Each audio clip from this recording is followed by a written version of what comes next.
Inside Tom Cruise's watch collection, including a Rolex built for the skies and a British military timekeeper.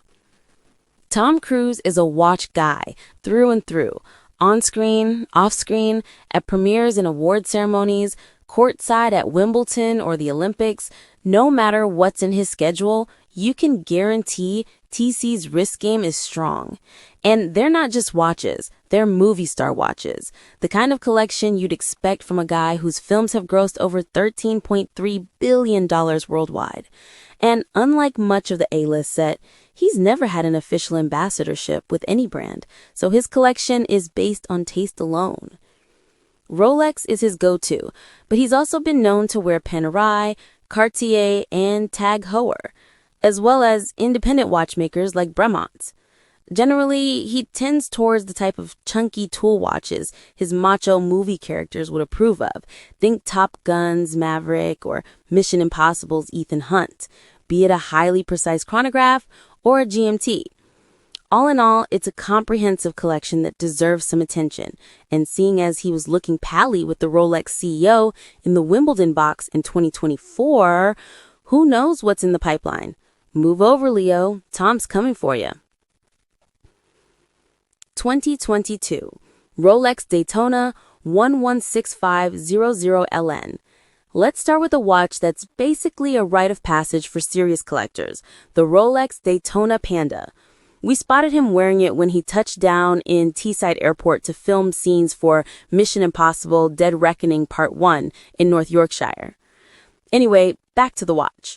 So called because of this signature monochrome colorway, a white dial with black chronograph subdials, the Daytona Panda 116500LN was released in 2016 as a modern revival of the Daytona popularized by Paul Newman in the 60s, Ref 6263. It has a black ceramic Tekken meter bezel, a stainless steel bracelet, a 40mm case, and it's powered by the Caliber 4130 self-winding movement, known for its reliability and a 72-hour power reserve. 2022 Rolex Sky-Dweller 326934. It seems his characters sometimes inspire his choice in timepieces too. A couple of months after the release of Top Gun Maverick, Cruise was spotted leaving the Dorchester in London wearing a huge aviation watch, the Rolex Sky-Dweller 326934. As with all GMTs, it displays 2 time zones, but it does it slightly differently to most. Rather than having an extra hand which points toward another time zone indicated by the bezel, it has a 24-hour disc in the middle to display a second time zone, which is intended to be the home time while the main dial's intended for local time. It also has a date window, and it displays the month via a small window next to each of the hour markers. And unlike usual Rollies, the bezel is fully functional.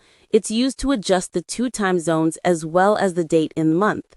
A high-flying watch for a high-flying actor. 2022 Santos WSSA 0018 Large. Though it's not a tool watch by today's standards, the Cartier Santos actually has ties to aviation too, so it's fitting that Cruise wore one to promote Top Gun Maverick in Seoul. The line was originally designed in 1904 for Brazilian aviator Alberto Santos Dumont, who wanted a more convenient way of checking the time than a pocket watch, making it one of the world's first purpose-built wristwatches. Now, over a century later, it's worn more as a dress watch than as a tool watch. This design in particular has a silvered opaline dial, Roman numeral markers, a date display at 6 o'clock, and blued steel hands. It's automatic too, powered by the Caliber 1847MC. And bought new, it comes with an interchangeable leather strap if you want to make it a little more understated. 2010 Bremont ALT1-C. To attend the hand and footprint ceremony in Hollywood, a tradition where celebrities press their hands, feet, and signatures into wet cement, he wore a watch by independent Henley-on-Thames-based watchmaker Bremont. It makes total sense considering the brand specializes in the actor's favorite kind of timepieces, pilot watches. This model is the ALT1-C, an aviation chronograph that houses the Caliber BE50 AE automatic, which is the brand's modified version of the ETA 775. It's a chunky number with a 43mm diameter and 16mm thickness. 2009 Rolex Datejust 16200. 2022 isn't the only time TC gave us a big watch moment in Seoul. Back in 2009, at the press conference for Valkyrie, he wore a Rolex Datejust 16200, the quintessential everyday Rolex. It's the kind of watch that would have been on pretty much every guy's wish list back when it was in production from the late 80s to the early 2000s. Now, it has retro 90s appeal, the simple, no-nonsense design, the white face with the steel Roman numeral markers, and it's even powered by Rolex's accurate self-winding 31-35 movement. Unlike some of the more super expensive timepieces by the Swiss mark, you can usually bag one for somewhere between $4K and $8K, a solid watch for a solid price.